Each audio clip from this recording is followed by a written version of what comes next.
going on? What's going on?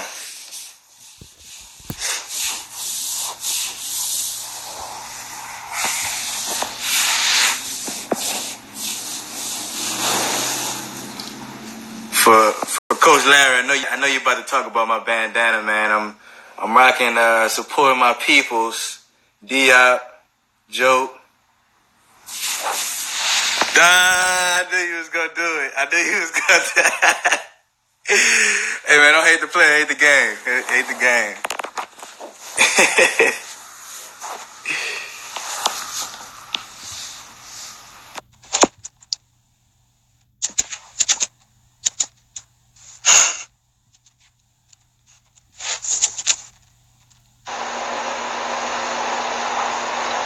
Hello. Yo, Mamadou, what's going on? How you feeling, man? I'm feeling good. We got some haters. We got some haters coming in on the live. We're loving it. You didn't even tell me you got the bandana. Oh yeah, man. Diop all day. I was just talking about that. So you're Senegalese now? Hey man, wherever they gonna take me on the motherland, I'm with it. Oh man, how many we got? Hey, Ify. What's good? I got my cousin tuning in from H-Town. What's good, cuz? That's what's up. Tell the people where you at right now. You know, we reporting live from 216 right now. Cleveland, Ohio. I'm at the crib. You know. Okay. Yeah, where you at right now? Straight from the 215, Philly. Okay. I see Ify Stay Young says Brooklyn's in the house. Yep. We got BK. My cousin from Harlem. Shout out to Harlem. I love Harlem, man. There's like a lot of Senegalese people there. Okay. I ain't never know that. Yeah, there's a neighborhood. I'm going to say it's on 125th Street. Like, there's a neighborhood called Le Petit Senegal, or like Little Senegal. And like, when you go there, you just like, all you smell is jollof rice and and you hear djembe drums, man. It's lit. Now, you know they got some good food in Harlem, too. I definitely gotta ride back that way. I had some good Jamaican food in Harlem one time. Word. Alright. So, you want to tell the people what we're doing here today? Yeah. We can definitely just start by giving a little intro to kind of who we are, what we're doing, kind of what our goals are, where we see ourselves going in the future. So just pretty much, you know, with the topic of discussion today, just starting off again, introing us, and then we're going to get into kind of a little bit more specifics of kind of things that we're interested in. So look into the continent of Africa and seeing what's going on there, some of the business moves that's being made on a larger scale, and kind of adding our 2 cents and adding kind of, you know what I'm saying, where we want to fit in, where, you know, we see things elevating to, and where others can get in on the game and make some money off of it. You know what I'm saying? At the end of the day, we want to speak economic wealth into you know, our people, to all people. So it's kind of just starting off kind of what the agenda for the day is. You want to really tell people more about Relink, about the business that we started, and kind of what we're trying to do? Yeah, definitely. So, well, first of all, my name is Mamadou, and I'm proud to say I'm the CEO and co-founder, along with Derek here, for Relink Global Solutions.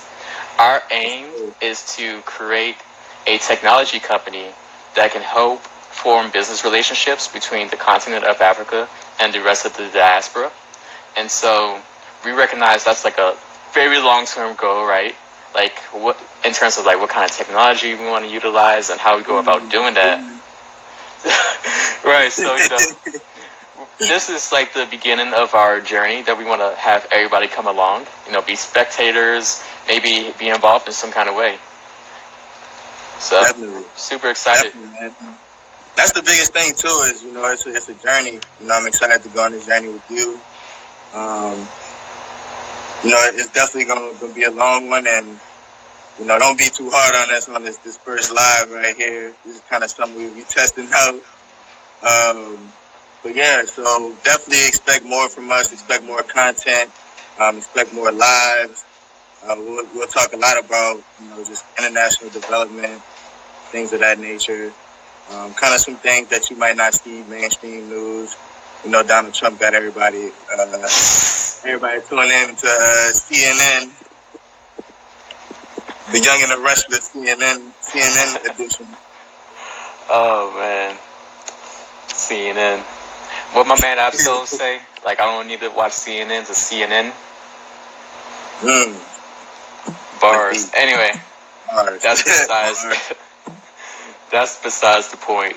So, the topic of discussion for today is, if you guys may have seen this recently, within a few days ago, but Google has opened up an artificial intelligence, or AI, center within Accra, Ghana.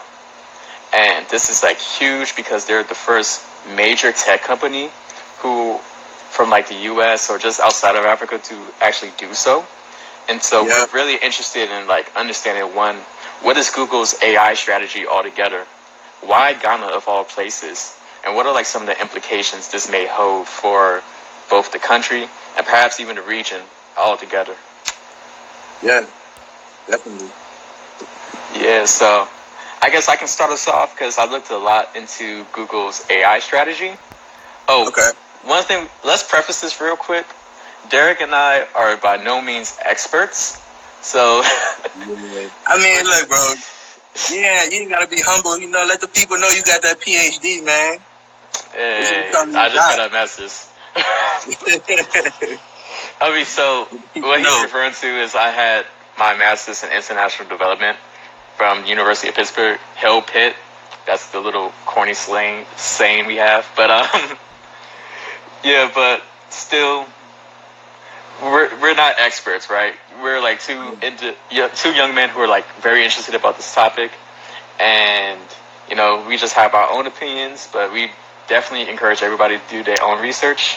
And if you want, we can even tell you like some of the articles we reference after this discussion. And chime in too. I mean, any questions, anything, y'all, any opinions that you want to add to the conversation, add to it. This is not us just talking to y'all, barking at y'all. We want to, have real life, live discussion.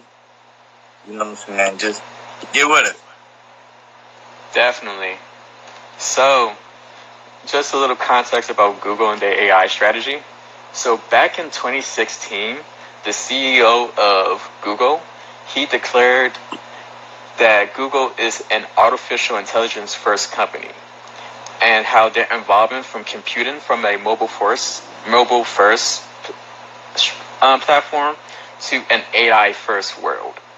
And so what that means is, in terms of like all the tech companies that are out there, Google has been investing the most capital into AI as a strategy.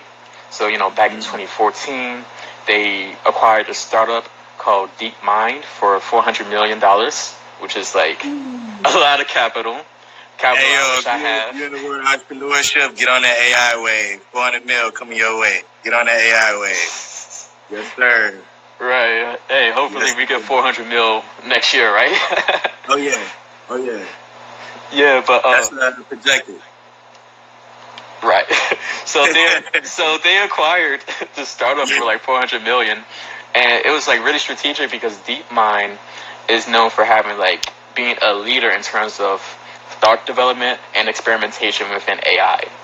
And so, in addition to like making this acquisition, Google has been taking the time to really expand into global markets. So of course, Google has like an AI center here in like New York City and like other places in the US, but they also have one in France, they have one in China, and now they made one in Ghana, specifically in Accra, the capital. So and one more thing I want to mention, I have a quote from Google's philosophy around AI. So they said, as an organization, we maintain a portfolio of research projects driven by fundamental research, new product innovation, product contribution, and infrastructure goals, While providing individuals and teams the freedom to emphasize specific types of work, we strive to create an environment conducive to many types of research across many different time, skills, and levels of risk. So as you can see, they're really trying to use AI as a strategy and as a means to like create an impact within the global economy. Right. I mean, so I know a big thing with AI that I kind of want to talk to right here also is the fact that, you named a few countries, right? You named France, you named, I don't know if you said it, I think there's one in Tokyo in Japan. Like, where are the black people? There are no AI research with black people. Like, why? You know what I'm saying? There's billions of black people on this earth. You know what I'm saying? We also occupy a lot of these spaces. And that's what the article spoke to also. You know, a lot of people who work at Google are saying, man, we need some more diversity in our AI and our data that the AI is collecting. So I mean that's a big piece too. I don't know what you kind of think there in terms of, you know, do you think this might be a power play from Google to say, you know, we're inclusive, or you think it's more economic factor? Right. I would say it's probably like killing two birds with one stone, right? So as we all know, like I want to say it was last year or maybe the year before, Google, along with like just the tech industry as a whole, got called out for not being as inclusive in terms of like diversity, equity, and inclusion as they should be, right? And you know, unfortunately, like as artificial intelligence or AI it can hold many great like innovations. Like at the end of the day, there's like a bunch of developers who are working on like the algorithms, right? And if those algorithms are developed from a perspective that isn't inclusive to like people of color, especially black people, it's not gonna reap as many benefits as it could, right? So I think Google is definitely, in terms of like seeing Africa as the next destination or frontier for a digital revolution, they want to play on that. But it could also be a play on, let's make sure that we're intentional and we like are more globally inclusive. Which is interesting because they don't, to my knowledge, they don't have an AI lab yet in Latin America. It could be in the works. I don't know. I don't work at Google. Man, you know, all I want is, you know, when I tell Alexa, yeah, Alexa, I need you to play, you know what I'm saying? I need you to play. Who we got? I need you to play what is his name? Afro Kid. I need you to play Afro Kid. I need Alexa to pick up every slang word I said. I need Alexa to read back, Mom, I will play Afro Kid. Like, I need all that from Alexa, man. We don't have that yet. We don't have that. I need that. Definitely, I need that. Man. Well, I'm proud to say, and I'm not sponsored by Google, but saying this, but when I was yesterday, I was using my Google Home, and I was on my old school bag. I was like, hey, Google Home, hey Google, play Fela Kuti, who is like a Nigerian legend, and Google plays. Don't tell me Alexa was like, I'm feeling on your booty. Don't tell me that's what Alexa played. No, I don't have Alexa. I have Google Home, which is like the equivalent, Google's equivalent to Alexa. Right. Oh, hold on. Someone made a comment. There's a significant lack of racial diversity in machine learning / AI training data sets from Slow Tempo Ballad. Shout out to Jake 216 in the house. Cleveland fellow, stand up. Whoop whoop. Cleveland. Yeah. Do you want to take that comment? Oh, hold on. He's also typing other stuff. Google also struggles with facial recognition plus speech recognition. What we were just speaking to, what you were just saying. Because they're all trained on white faces and white voices. Okay. Okay. Jake's making all the great comments. For real, Jake. But why you never talk to me about this, huh? What's up with that, Jake? Okay. Youngin, the 216. What was the AI ecosystem in Ghana like before Google established a lab there? Yeah, so I can speak to that real quickly. So, as we know, like, because tech is global, right? There's a lot of, within the continent as a whole, there's a lot of tech ecosystems. So one report that I saw was, as of 2018, there was like over 400 tech ecosystems throughout the continent of Africa. And Ghana's like in the top 6. So like number 1 would be South Africa, like 59. And then after that, you have Nigeria, of course, with like 55. But then you have Ghana with like 26. Now, in Accra specifically, the capital where Google is located, there's like around 16 like tech ecosystems. Right. And, I see Ify here is repping Nigeria. Shouts out to Nigeria. But yeah, so like Ghana in terms of like the ecosystem, like Ghana is on a global scale, Ghana's more of like an emerging market, but they definitely had the ecosystem and infrastructure in place, right? So, right, like, a lot of the technology that kind of led Google to say this would be a great spot for us to begin to kind of a market to enter into. Yeah, Derek, what was that research you had mentioned before the call about C Squared, the subsidiary of Alphabet, and the fiber optic networks? I think you were talking about that. They had spent a lot of time over the past few years kind of building out that infrastructure, right? Kind of to support the technological advances that were being made in Ghana. Yeah, so like it's really interesting. Like doing this research, you just realize like how Google had their eye on Ghana for like a few years. Like they spent some time over the years in Accra with. So technically, it's Alphabet, the holding company of Google. They have a subsidiary called C Squared, and shouts out to my Africans who get this reference. It just reminded me of P Squared, but which is like a music group from Nigeria. But anyway, C Squared, they've been investing in building out a fiber optic network within Accra for like some years now. And for those who are like familiar with like networking or IT, you all know like fiber optics are like probably the premier types of investments you want to do in order to like increase internet connectivity. Okay. So got you. So I guess going back to the question that Amy had posted, Young in the 216. Shout out to you. That was a great question. Which, I mean, I don't think I have the answer for. What was the AI ecosystem looking like before Google announced to start the lab there? Honestly, I mean, I'm sure there's definitely a good bit of startups that way with AI. I think the big thing to think about is the very major part of their economy is agriculture. AI is big for agriculture. And that was one of the examples that was used in the article.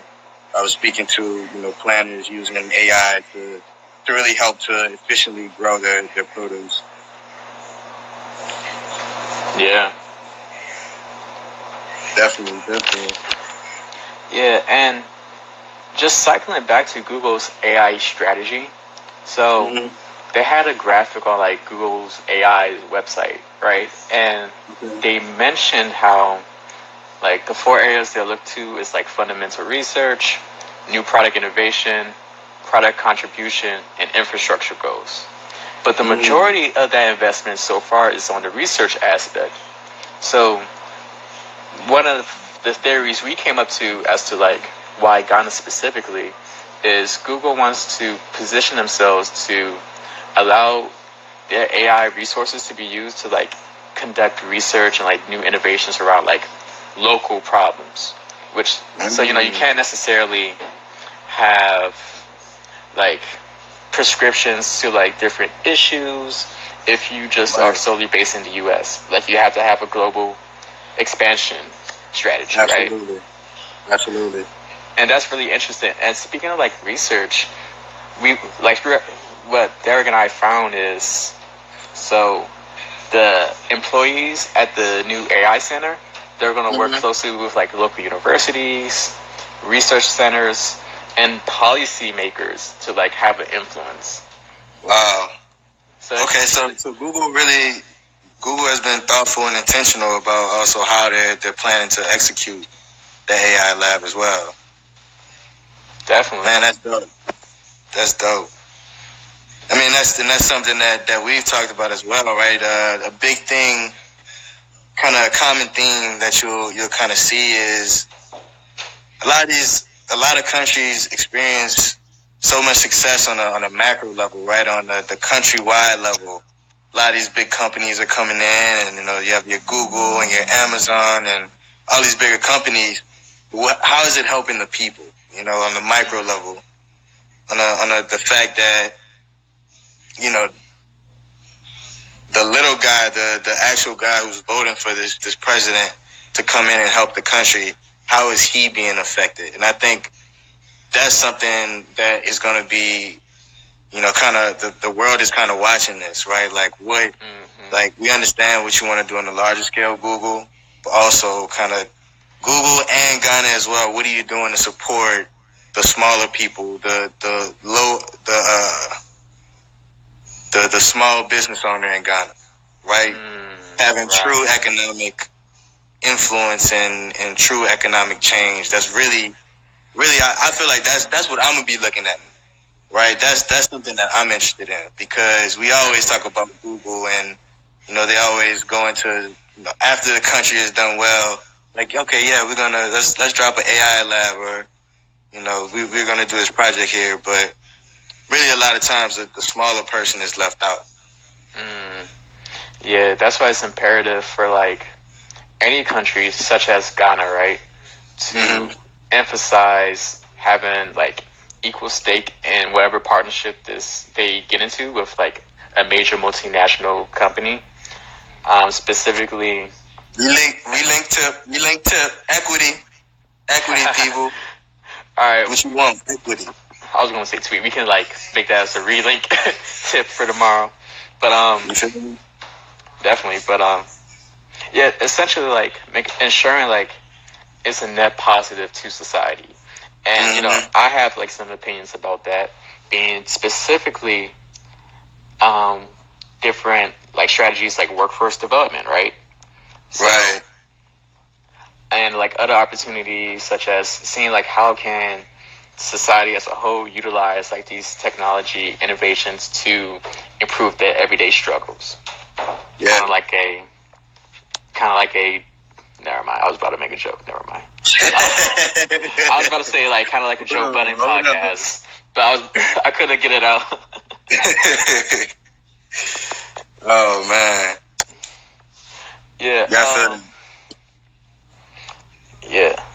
It's very interesting though. Like, so in terms of like Ghana specifically, so oftentimes whenever, and we know this to be true, like oftentimes when we talk about like investments in Africa, we mention South Africa is always like the first country to be mentioned, right? And then I wonder why. Right, and in terms of sub-Saharan African countries, then it would be like Nigeria, which has like the largest economy. And given like what we do know, like they have like the most, both South Africa and Nigeria respectively have the most investments in terms of like their tech ecosystem. We just see Jumia, which is a e-commerce Nigerian company, just had the initial public offering or IPO on the New York Stock Exchange, the first African company to do so, or African tech company to do so. That's big. What's the name of the company again? Jumia. Jumia, like Jumia. Like, okay. So check them out, people. Check them out. I'm curious as to like, despite those accomplishments in like those two countries, why invest in Ghana? Like, do you have any thoughts of that? Yeah, I mean, the big thing is just kind of through some of the research that I've done. Jumia with a J, Ify coming in strong, man. Anything Nigeria related, she's gonna correct us. I feel that. Represent your people, girl. Represent your people. But yeah, so I mean, dude, Ghana is one of the fastest growing countries in the world. Like, even outside of Africa, the entire world, that's one of the fastest growing countries. I mean, one of the main reasons is because of the cocoa, right? Mm-hmm. White girls, they love their coffee. You know what I'm saying? I love my Starbucks. I ain't gonna lie to you. Deep down in my soul, I feel that. I understand. You know what I'm saying? Some Mondays, I really need that extra shot of espresso in my coffee. And so, with that, Ghana has seen experienced a lot of success over the past years. They've run into some economic troubles, but I mean, they've pretty much are the fastest, maybe second fastest growing country in the world right now. So I think, Google has been great about getting into markets at the right time. Yeah. And I think that's something that we all appreciate about Google. Definitely Starbucks, Vaughn. Don't judge me. All right, don't judge me. I'm basic. Don't judge me. But yeah. So we appreciate Google. Their ability to be on the forefront, but also kind of knowing that at the right time. Not all of us had that acumen to do that, and so I think that's a good thing. Yeah, I'm not sure the exact timeline itself, but it seems like Google's probably been within Ghana, Accra specifically, maybe for like at least 5 years. Because if you build out a fiber optic network, it was last year when they announced they was going to even open up a lab in Ghana. So you build out a fiber optic network. You have these different programs where thousands upon thousands of Africans across the continent have like gone through your digital training program, and they have like an accelerator throughout Africa as well. Yep. And the fact like they built out an AI research center, and they're having a partnership with, I may mispronounce the university's name because I'm not from Ghana, I'm Senegalese, but they built a partnership with how do you say, Ashesi University, which is like one of the best universities within Africa, and has been recognized on a global scale for like their innovations in like building entrepreneurial leaders as like their students. Like they formed all these relationships. They really built out different investment vehicles, if you will, to succeed in Ghana. So they've probably been targeting this country for like maybe 5-10 years. Who knows? Like I said, I don't work at Google. Big time, man. Big time. Yes. So, what's your final thoughts on this? My final thoughts is I'm looking to see where this goes. I'm interested in AI and kind of what people, how AI plays out in the next 5 to 10 years, especially with the kind of what slow tempo ballad talked to earlier, seeing how that helps to diversify, this move to Ghana helps to diversify a lot of their AI data sets and how the technology evolves from there. I think that's huge. Also, I'm really looking to see, on a smaller scale, how does this affect Ghanaians on a micro level? I think that's something that we talked a lot about in kind of forming our business and our ideas. And I think that, that's something to pay attention to. People often overlook the little guys, and, a lot of times that's a big injustice. So those are kind of the two things that I'm looking for from this. What about you? What you think? What's on your mind?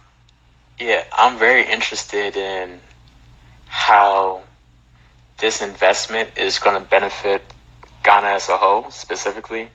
Like, we have an understanding of, like, they are, like, a top contender in terms of, like, prominent tech ecosystems. But, you may more so hear about, like, a Nigeria or a Kenya over Ghana. So seeing, like, how this investment from one of the largest tech companies in the world, a large multinational, is going to impact their ecosystem, like, essentially, they're going to like experience accelerated growth? Are there going to be more startups that happen? And more so, like, how is the access to these AI resources going to impact the society for the better? Like those are like all of the things I want to pay attention to. Okay, what you think? You think you think robots gonna take over the world? I mean, as long as you have Will have an Smith, AI good. girlfriend, AI side chick. Hey, no. My girlfriend's been alive for one, so don't put me in that position again. In fact, I think your girl is on the live too. Hey. Yep, hey, Kayla's on live. But that's not what we was talking about. That's not what we was talking about. That's chill out. Shout out to the beautiful women in our lives. Right. And shouts out to everybody who like spent a good 30 minutes of their time on Easter to like listen to us. Happy Easter. You know, both Derek and I were very excited about starting this entrepreneurial journey.